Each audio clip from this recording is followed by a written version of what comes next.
All right, how you guys doing today? We about to hop into a reaction to First Things First. Dope. Just make sure you like that video, man. Hit a little exit full screen. Scroll a bit, like it, and full screen it back up. You feel me? Look at it. Look at it. Look at this. It's connected. The goatee is connected. Once everything grows in fully, then we'll fully be there. Nah, but I'm playing. But what we got today, we got Mr. Cross-Examine, Mr. Dr. Frank Turek. You know, I put two prefixes on there, Mr. Dr. Frank Turek, with some 3 objections. So we're just gonna see what this is talking about, and we're gonna let them get into it. So let's check it out. Yes, sir. What's your name? Hello, my name is Carter. Hey, Carter. And I'd very much like to begin by addressing your offensive moral law argument that without God as an objective moral standard, we atheists, those who do not have the influence of theism, would be Hitler-esque immoral beings. Okay, let me stop right there because that's not the case. I never said that atheists can't be moral. I never said atheists don't know morality. In fact, atheists know morality just like everybody else. We know morality because it's written on our hearts. What I'm saying is that atheists can't justify morality. That's the point. In fact, I had to say this several times to Christopher Hitchens. Christopher, I'm not saying you're a bad guy. Christopher, I'm not saying you don't know morality. In fact, I like Christopher. I thought he was a good guy. What I'm saying is you can't justify why not murder innocent people to get what you want. That's the point. It's a point about ontology, not a point about epistemology. It's not a point about how you know the moral law. It's a point about why does the moral law exist.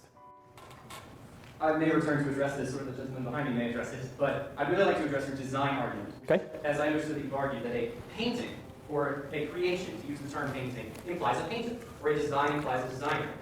But I must ask, who designed God? And if no one designed God, if God is timeless, spaceless, and immaterial, and he existed eternally in an uncaused fashion, then why can't nature exist in the exact same way, in an eternal, uncaused, spaceless, timeless, immaterial fashion? Why can't our uncaused origins be as marvelous and precise as God, but be natural causes? Excellent question, Carter. That's a very good question. You're right that we have 2 options here. Either the universe is the uncaused first cause, or something beyond the universe is the uncaused first cause. The problem is that all the evidence points to the fact that the universe is not the uncaused first cause. And I didn't have time to go through that evidence tonight. That was part 1. But I'll give it to you very briefly in an acronym, SURGE, S-U-R-G-E. S stands for the second law of thermodynamics, which says that the universe is running down. Well, if it's running down, somebody must have wound it up. We'd have no energy left right now if the universe was eternal. The U stands for the fact that the universe is expanding. Edwin Hubble detected that back in 1929 and shows that everything came from a single point.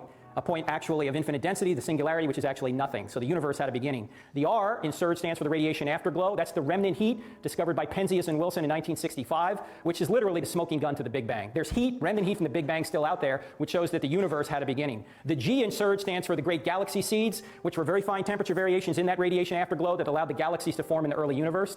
And the E stands for Einstein's theory of general relativity, which shows that time, space, and matter are correlative, that they came into existence together, that space, time, and matter literally had a beginning. Einstein knew this in 1916. Then observational evidence began in 1919 when Eddington did his test on the eclipse. And then Hubble discovered the expanding universe in 1929, and then on to the radiation afterglow and great galaxy seeds after that. So the evidence points to the fact that the universe is not the uncaused first cause. So there must be something beyond the universe that is, and that thing that's beyond the universe must be spaceless, timeless, and immaterial. And if you're timeless, do you have a beginning? No. No, so God is not, he didn't have a beginning. He's the uncaused first cause. And look, Aristotle, Plato, they all knew this. They knew there had to be an unmoved mover. I believe that you're drawing a false dichotomy, because we do not know that the original cause was God. There is no reason to say that an intelligent designer was the first cause, the uncaused first cause that caused everything else. I do not have the training or expertise to refute such science, and in fact, I accept your conclusion that the Big Bang had. I just want to chip in here. He has so many pins on his little jacket vest thingy. If anybody knows why that is, not like what each pin is, but like, you know what I'm saying? I don't know. It's just it's throwing me off. I'm focusing too much on that and not the thing. But the Surge argument, oh my gosh, that was like mind blowing. I really want to get his book. I don't have enough faith to be an atheist and actually start reading it, but I want to do that once I have finished the Bible.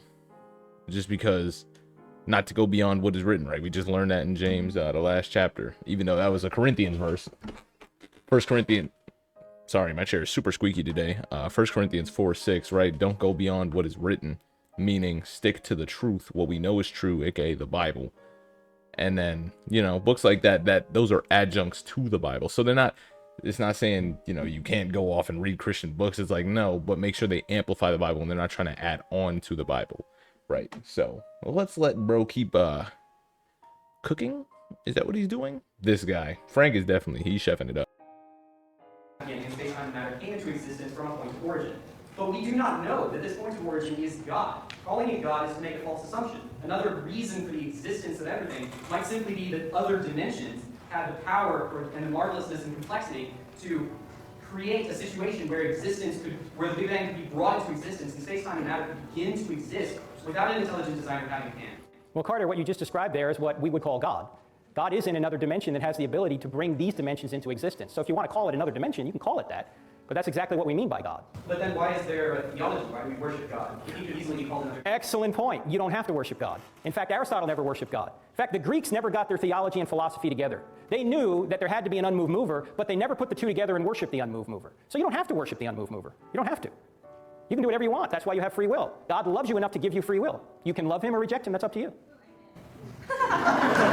But on that point, you do have the free will to accept or reject God, but the obvious conclusion is that rejection of God will lead to eternal damnation in hell. So in reality, we do not really have the choice to accept or not to accept God. We must ultimately accept God, assuming we choose to avoid perdition.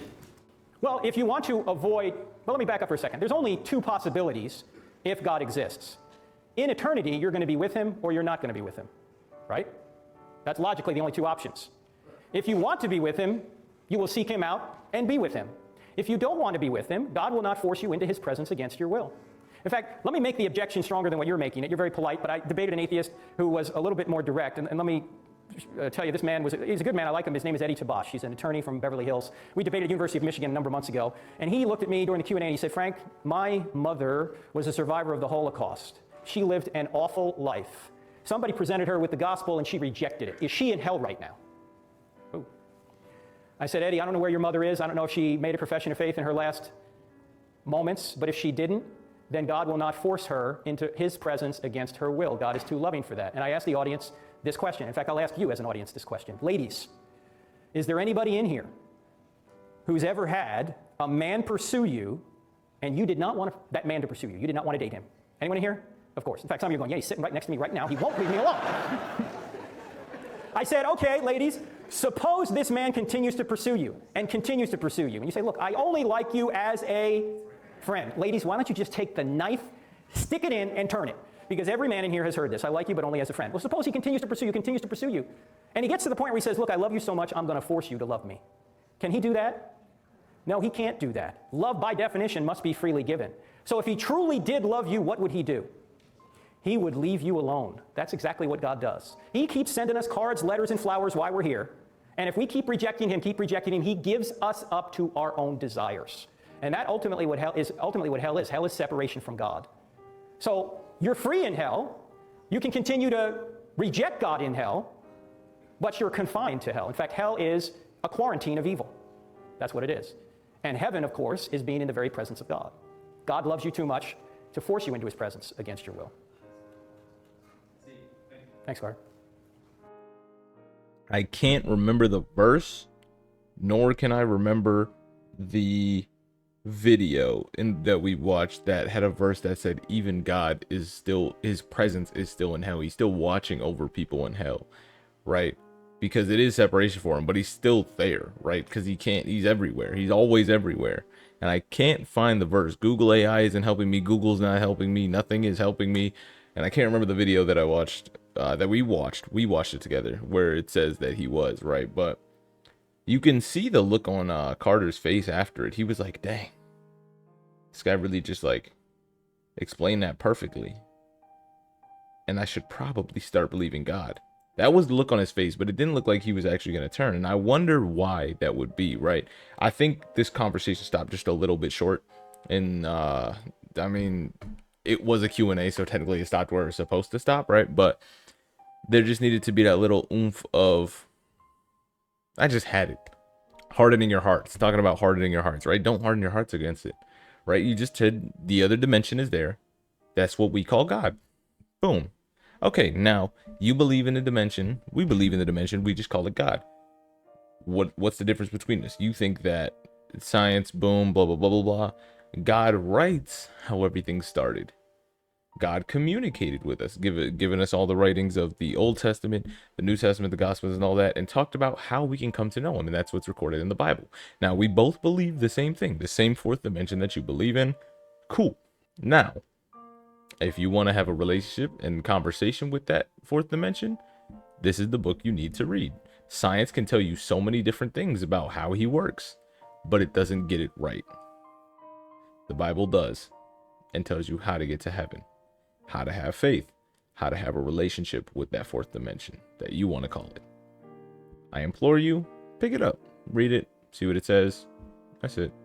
Or my book, I Don't Have Enough Faith to Be an Atheist, was going some more. Like, that's all he had to say. Now, I'm not saying it's bad that he didn't say it, but, you know, I guarantee you he said that kind of stuff in the presentation anyway. But, you know, I think that with that look specifically on Carter's face, like, he was open to it, right? Let's, see this look right here. I know it just because I've seen it and I've made it so many times where it's like, dang, I should accept what this person's saying, but my pride, my ego, right? I've been in that situation. I forgot to like the video too. So I definitely understand his thoughts, but I think that if he came at the place of love, right, he just left it off with, you know, he loves you so much to force you to love him against his will. But he just left it off. He should have left it off saying something like, but he does love you and you can love him back, but that's your choice. You have the choice. But yeah, and it's always funny when people bring up like, I don't believe in God, and it's like, well, we don't have free will because our only option is eternal damnation and not. And it's like, you don't believe in that, so what's the problem? Just keep going your life. Why are you even talking to me about this, right? If you're so scared, if you're scared about your free will and eternal damnation, it's like, okay, to even acknowledge that there is the threat of eternal damnation, you would have to acknowledge that God is real. And you acknowledging God is real, you should say, I don't want to go to hell. Boom. It's that simple. It is that simple. It's logical, in fact, I would call it. But yeah, this is a great video. I love Frank Turk's Q&As, man. I absolutely love them. All right, that's going to be the end of the video. Hope you guys have yourselves a fantastic rest of your day. Peace.